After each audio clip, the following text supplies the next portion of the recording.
మీ మోకాల నొప్పులకు ఎటువంటి సర్జరీ లేకుండా ఎపియాన్ పెయిన్ క్లినిక్ అందిస్తున్న అత్యాధునిక చికిత్స. నమస్తే, వెల్కమ్ టు సుమన్ టీవీ. ఆంధ్రప్రదేశ్ని ప్రస్తుతం స్క్రబ్ టైఫస్ వ్యాధి భయపెడుతోంది. ఇది ఒక చిన్న పురుగు వల్ల వస్తుందని సమాచారం. అయితే ఆంధ్రప్రదేశ్ వ్యాప్తంగా 26 జిల్లాల్లో కూడా ఈ కేసులు నమోదవుతున్నాయి. రోజు రోజుకి కేసుల సంఖ్య పెరుగుతోంది. సో ఈ స్క్రబ్ టైఫస్ వ్యాధి గురించి పూర్తి సమాచారం తెలుసుకుందాం.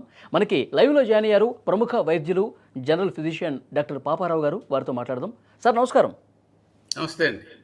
పాపారావు గారు, స్క్రబ్ టైఫస్ ఈ వ్యాధి ప్రస్తుతం ఆంధ్రప్రదేశ్లో చాలా భయంకరంగా వ్యాప్తి చెందుతుంది సార్. 26 జిల్లాల్లో కేసుల సంఖ్య పెరుగుతుందంటే అర్థమవుతుంది. అసలు ఏంటి సార్ ఈ స్క్రబ్ టైఫస్ ఏంటి, ఈ వ్యాధి ఎట్లా వస్తుంది చెప్పండి సార్. ఇదొక బ్యాక్టీరియా వల్ల కలుగజేసే డిసీజు. దాన్నే రికెట్సియా అంటాం. ఈ బ్యాక్టీరియా పేరు. ఇందులో రికెట్సియాలోనే రకరకాల రికెట్సియల్ బ్యాక్టీరియా ఉంటాయి. మెయిన్గా రికెట్సియా చుచ్చుగాముషి అనే దాంతో ఈ స్క్రబ్ టైఫస్ వచ్చే అవకాశం ఉంది. అయితే ఇది వ్యాప్తి చెందడానికి మన లైస్ కానీ అంటే బెడ్ బగ్స్, మన తలలో ఉండే పేలు కానీ, అలాగే మంచం మీద ఉండే బెడ్ బగ్స్ నల్లులు అంటాము అవి కానీ, లేదా ఒక్కొక్కసారి ర్యాట్ ఫ్లీస్ అంటాం. అంటే ఈ ర్యాట్స్ని ఇన్ఫెక్ట్ చేస్తుంది ఒక ఆర్గనిజం.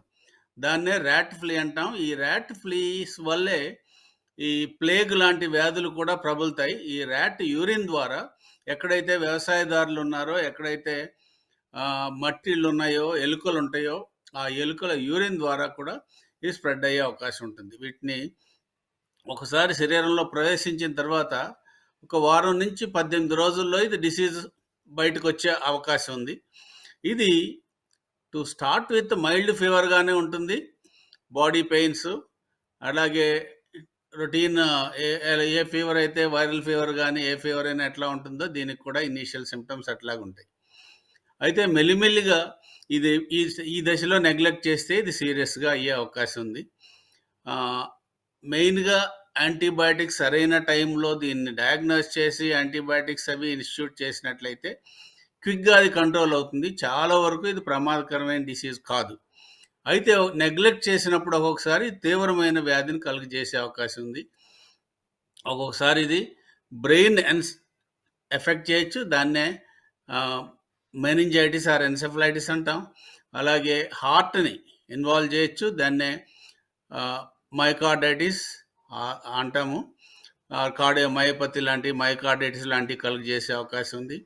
అట్లాగే ఇది ఆర్గాన్ డ్యామేజ్, లివర్ కానీ కిడ్నీస్ కానీ ఎఫెక్ట్ చేసి తీవ్రమైన వ్యాధి కలుగజేసి ప్రాణాపాయ స్థితికి వెళ్ళే అవకాశం కూడా ఉంది. సో ముఖ్యంగా ఏంటంటే సరైన టైంలో దీన్ని డయాగ్నోస్ చేయటానికి అనేక పరీక్షలు ఉన్నాయి.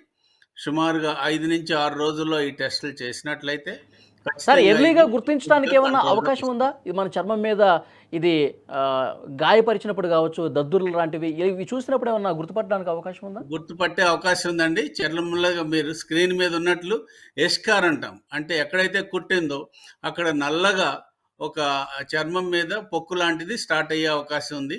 అయితే ఇది ఎస్కార్ లాంటివి చాలా వాటికి వస్తాయి, అదేం పర్వాలేదులే అని ఊరుకుంటాం. But most of the times ఈ దశలో ఇప్పుడు ఎక్కడైతే ఈ ఎండమిక్ టైఫస్ అనేది, ఎపిడమిక్ టైఫస్ అనేది ఎక్కువగా ఉందో ఈ దశలో ఇట్లాంటి ఎస్కార్స్ను కూడా మనం అనుమానించి వెంటనే తగు టెస్టులు చేసినట్లయితే వ్యాధి నిర్ధారణ చేసి ట్రీట్మెంట్ ఇవ్వచ్చు. సార్ అంటే ఇప్పుడు ఈ టైంలోనే ఇన్ని కేసులు నమోదు కావడానికి రీజన్ ఏం కనిపిస్తుంది సార్? ఈ మధ్యకాలంలో ఎప్పుడు ఒకటి అనుకూల వాతావరణ పరిస్థితులు అండి. ఇది పెరినియల్ డిసీజ్. హైదరాబాద్ లాంటి నగరాల్లో ఎప్పటి నుంచో ఉంది, ప్రబలంగానే ఉంటుంది. ఎందుకనంటే మనకి డెంగ్యూ ఫీవర్ ఎట్లా ఉందో అట్లాగే ఇవి కూడా ఈ వాతావరణ పరిస్థితులను బట్టి ఏవైతే ఈ నల్లు లైస్ కానీ, అట్లాగే పేలు కానీ, లేదా ఈ ర్యాట్ ఫ్లీస్ కానీ, మిగతా ఏవైనా సరే ఇవి ప్రబలినప్పుడు, వాతావరణం అనుకూలించినప్పుడు ఒక్కొక్కసారి విజృంభిస్తాయి. మనకి ఎట్లాగో డెంగ్యూ ఫీవర్ ఉందో డెంగ్యూ ఫీవర్ కూడా పెరినియల్ అంటే సంవత్సరం మొత్తం ఉంటాయి. కానీ ఒక దశలో వర్షాలు ఎప్పుడో కురిసి తగ్గిపోయినాయో, దోమల సంఖ్య పెరుగుతుందో అప్పుడు విపరీతంగా ప్రబలే అవకాశం ఉంది. ఇది ఈ ఏదైతే కలుగజేసే డిసీజ్ కలుగజేసే ఆర్గానిజం ఉందో దానికి ఫేవరబుల్ సర్కమ్స్టెన్సెస్ ఉన్నప్పుడు ఇది ప్రబలే అవకాశం ఉంటుంది.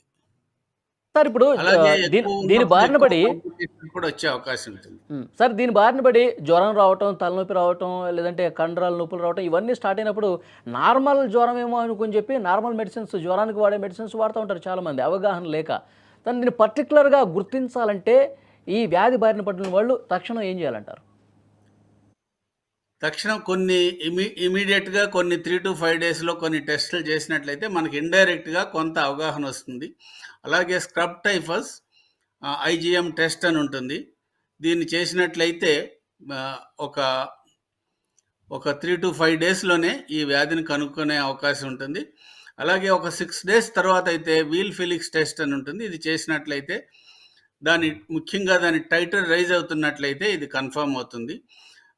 అట్లాగే ఈ వ్యాధి పడిన వాళ్ళని చాలా సీరియస్ కాంప్లికేషన్స్‌తో కూడా ఈ మధ్య చూడటం జరిగింది. ఆహ్, సో, మోస్ట్ ఇంపార్టెంట్ ఏంటంటే మనం ఇది దృష్టిలో పెట్టుకోవాలి.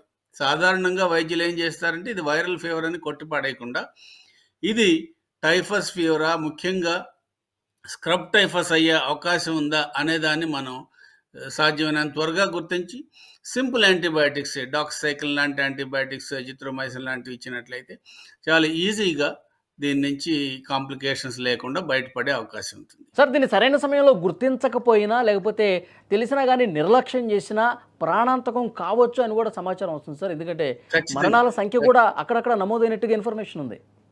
ఖచ్చితంగా. చాలా తీవ్రమైన స్థితిలో కూడా ఆఖరి స్టేజ్‌లో షాక్‌లో ఆర్గాన్ డ్యామేజెస్‌తో కూడా కిడ్నీస్ ఎఫెక్ట్ అయ్యి, లివర్ ఎఫెక్ట్ అయ్యి వచ్చిన వాళ్ళని కూడా ఈ మధ్య చాలామంది మా దగ్గరికి రావడం జరిగింది. అయితే ఏ దశలో అయినా సరే దీన్ని మనం గుర్తించినట్లయితే ట్రీట్మెంట్ సులభతరం కాబట్టి, రొటీన్‌గా ఉండే యాంటీబయాటిక్ కాబట్టి వెంటనే అది రివర్స్ అయ్యే అవకాశం ఉంటుంది. దానికి మోస్ట్ ఇంపార్టెంట్ ఏంటంటే దీన్ని వైద్యులు దృష్టిలో పెట్టుకోవాలి. ఈ టైఫస్ ఫీవర్ అన్నది లేకుండా అది ఎంతసేపటికి వైరల్ ఫీవరా, టైఫాయిడా, డెంగ్యూవా, ఇంకోటా, మలేరియానా అని దీన్ని నెగ్లెక్ట్ చేస్తే ఇది మన మనసులోకి, మైండ్‌లోకి వచ్చే అవకాశం ఉండదు. అలాంటప్పుడు ఇది నెగ్లెక్ట్ చేసే అవకాశం ఉంటుంది. ఎర్లీగా వైద్యుల దగ్గరికి వెళ్ళినా సరే ఒక్కొక్కసారి ఇది బై మిస్టేక్ ఆహ్, సరైన టైంలో డయాగ్నోస్ జరగకపోవచ్చు. అలాంటప్పుడు కాంప్లికేషన్ రేట్ ఎక్కువగా వచ్చే అవకాశం ఉంది. మనం అనుకున్నట్లు తీవ్రమైన వ్యాధొస్తే ముఖ్యంగా organ damage liver, kidneys effect అయ్యి హార్ట్ గానీ, బ్రెయిన్ గానీ ఎఫెక్ట్ అయితే ఇది చాలా తీవ్రమైన డిసీజ్‌ని కాజ్ చేసి ప్రాణాంతకమైన డిసీజ్‌గా అయ్యే అవకాశం ఉంది. అలాంటి స్థితిలో కూడా మేము ఇలాంటి కేసులను చూడడం జరిగింది ఈ మధ్య హైదరాబాద్‌లో. కాబట్టి కొంచెం అవేర్‌నెస్ ఎక్కువ ఉండటం అనేది చాలా ముఖ్యం. పేషెంట్స్‌కి, పబ్లిక్‌కి ఈ ఈ అవేర్‌నెస్ ఈ ఉండాలి. కేసులు మీ దగ్గరికి ఏమైనా అలాగే వచ్చినాయా సార్ ఈ డాక్టర్స్ మధ్య కాలంలో? ఈ కేసులు వచ్చాయండి మా దగ్గరికి కూడాను. ఇంటెన్సివ్ కేర్‌లో ఉంచి వాళ్ళని ట్రీట్మెంట్ చేయడం జరిగింది.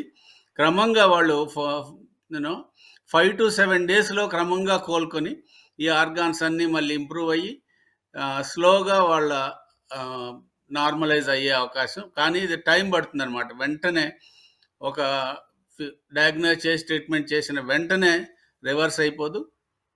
అట్‌లీస్ట్ ఒక 5-7 డేస్ పడుతుంది. ఆ తర్వాత కూడా ఇంకొక 1 వీక్ మొత్తం 2 వీక్స్ ఈ యాంటీబయాటిక్స్ వాడవలసి ఉంటుంది. సార్ పిల్లల్లో ఈ స్క్రబ్ టైఫస్ ప్రభావం ఎట్లా ఉంటుంది సార్?